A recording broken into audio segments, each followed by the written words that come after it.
एक मुलाकात ऐसी शख्सियतों के साथ जिन्होंने दिया है अपने जीवन को एक नया मुकाम। रूबरू कराएंगे ऐसी कुछ हस्तियों के साथ एक खास शख्सियत के साथ मुलाकात जयदेव पटेल के साथ नंबर 1 इंडिया न्यूज पर। नमस्कार व्यूअर्स, मैं जयदेव पटेल और आप देख रहे हैं नंबर 1 इंडिया न्यूज। आपका एक बार फिर स्वागत है एक खास शख्सियत के साथ मुलाकात प्रोग्राम में। आज हमारे साथ खास मेहमान है दिल्ली सफदरजंग अस्पताल के medical director doctor B L Sherwal. Doctor B L Sherwal, आपका बहुत बहुत स्वागत आज के हमारे प्रोग्राम में। धन्यवाद। डॉक्टर बी एल शेरवाल जी, आपसे मेरा पहला सवाल है कि दिवाली को लेकर किस तरह की खास तैयारियां हैं, वो भी खास तौर पर बर्न वार्ड में। सफदरजंग हॉस्पिटल के अंदर जो बर्न वार्ड है उसके लिए हम 2-3 तरह से इंतजाम करके रखते हैं। नंबर 1 तो बेड्स की व्यवस्था, जो 20 बेड हमने स्पेशली मार्क किए हैं क्रैकर रिलेटेड बर्न पेशेंट्स के लिए। साथ में उनकी सुविधा के लिए पेशेंट जब आते हैं ताकि हॉस्पिटल में उनको बिना विलंब बिना देरी के जो है बर्न वार्ड सुविधा मिल सके, तो 5 स्पेशली काउंटर बनाए गए हैं उसके लिए। और उन पे जाके किसी भी काउंटर पर जाकर एक रजिस्ट्रेशन होता है, उसके बाद किसी भी काउंटर पर जाकर इलाज के लिए वो पर्चा बनवा सकते हैं और इमीडिएटली उनको सुविधा मिलती है। साथ में दवाइयां का इंतजाम किया गया है, क्योंकि दिवाली है, दिवाली के टाइम पर कोई और दुकान शायद ना खुली हो, तो हम कोशिश करते हैं सभी दवाइयां हमारे यहाँ से पेशेंट्स को दी जाएंगी। साथ में जो है मैन पावर जो है हमारे पूरे हॉस्पिटल के अंदर जितने भी जो हमारे इंतजाम है, कई बार पेशेंट्स हमारे एनईबी में कहीं और जाते तो डायरेक्शन स्पेशली उनको कहा गया है कि बर्न वार्ड की तरफ डाइवर्ट हो, और बर्न वार्ड में स्पेशल इंतजाम किए गए। वहां पर हमारी स्पेशली हमारे जो बर्न जो एमसीएच हैं, स्पेशलिस्ट हैं, कंसल्टेंट हैं, रेजिडेंट हैं और सीनियर रेजिडेंट हैं, पैरामेडिक्स हैं, स्टाफ नर्सिस हैं, वो स्पेशली उसके लिए एक्सपर्ट हैं। और वो वहां पर बेसिकली काफी दिनों से जैसे हर दिवाली पर ये रहता है कि उनकी वहां पर ड्यूटी होती है। और आज जो है खास तौर पर 6 से 10 के बीच में 30-32 स्पेशलिस्ट जो है हमारे वहां पर रहते हैं और कंसल्टेंट रहते हैं, सीनियर डॉक्टर भी वहां पर रहते हैं, ताकि कोई भी किसी भी तरह का अगर आवश्यकता हो वो वहां पर इमीडिएटली हम उसको इंतजाम करें। साथ में हमें आई बर्न कई बार होता है, हड्डियों की कई बार प्रॉब्लम होती है, तो वो आई वाले स्पेशलिस्ट और ऑर्थोपेडिक स्पेशलिस्ट और बेहोशी के जो डॉक्टर हैं उसका इंतजाम भी वहीं हमारे जो बर्न वार्ड है उसी के लिए अंदर वो इंतजाम रहता है, ताकि इमीडिएटली वहीं पर जो है इलाज हो सके पेशेंट का। जी डॉक्टर बी एल शेरवाल, अगर किसी को बर्न इंजरी हो जाए तो शुरुआत में घर में ऐसा क्या करे अस्पताल जाने से पहले? बर्न वार्ड जो बर्न इंजरी होती है पेशेंट्स को सबसे पहले इमीडिएटली जो जख्म है उसको ठंडे रनिंग वाटर में के नीचे लगाएं और करीब 15-20 मिनट तक जो है ना उसको कूल डाउन करें।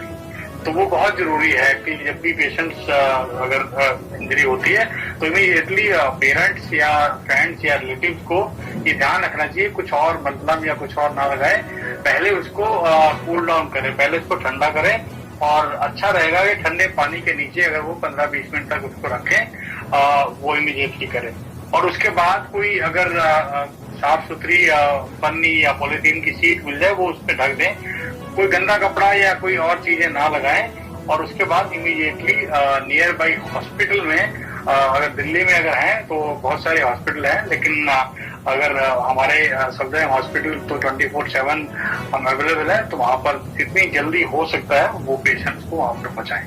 जी डॉक्टर बी एल शेरवाल, के फेस्टिवल पर अक्सर हम देखते हैं कि लोग बर्न इंजरी होने पर अपने स्तर पर ही पानी का, बर्फ का या फिर कोलगेट, अलग अलग तरीके के जो प्रोडक्ट है उनका खुद इजाद करते हैं, तो ऐसे में इसका क्या साइड इफेक्ट होता है?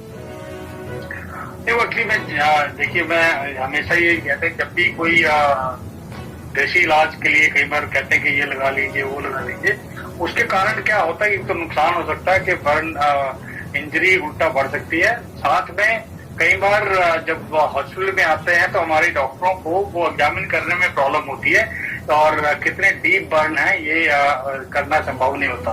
तो इसलिए जो है ना उसको बेसिकली ये रहता है कि जब भी कोई बर्न होता है तो हम कहते हैं कि वो इंटैक्ट वटएवर जो उनका रह गया जो स्किन है या स्किन का पार्ट है, हम उसके साथ उसको एक ड्रेसिंग का काम करते हैं। अगर उसके बाद पहले उन्होंने कुछ लगाया उसके ऊपर, खासतौर पे कोलगेट या कोई इस तरह की सामग्री, तो वो उसको हटाने के लिए बड़ी प्रॉब्लम होती है और वो फिर जो उसकी प्रोटेक्टिव लेयर है वो हट जाती है। तो इसलिए कोशिश ये रहनी चाहिए कि वो ठंडे पानी के अंदर कूल डाउन करें, कोई और चीज ना लगाएं और स्वयं जो है वो अस्पताल की सेवाएं लें और इमीडिएटली वहां पहुंचे। साथ में आजकल अगर देखा जाता है कि जैसे अभी दिल्ली में तो क्रैकर बैन है, लेकिन साथ में मैंने देखा कि लास्ट ईयर भी ये चीज नोटिस की थी कि जो दिए हम जलाते हैं आज की डेट में, वो दिए से भी बर्न काफी संख्या में आते हैं। तो उसके लिए भी मेरी सभी जनमानस से ये रिक्वेस्ट है कि वो दिए बड़े ध्यान से जलाएं और ऐसी जगह पे जलाएं ताकि कोई उससे आग की चपेट में ना आए। और साथ में हम नए नए परिधान पहनते हैं और खास तौर पर सिल्क के कपड़े पहनते तो वो ना पहने, लूज कपड़े वो उसको संभाल के रखें और पर्दों के नीचे मोमबत्ती या दिया ना जलाएं।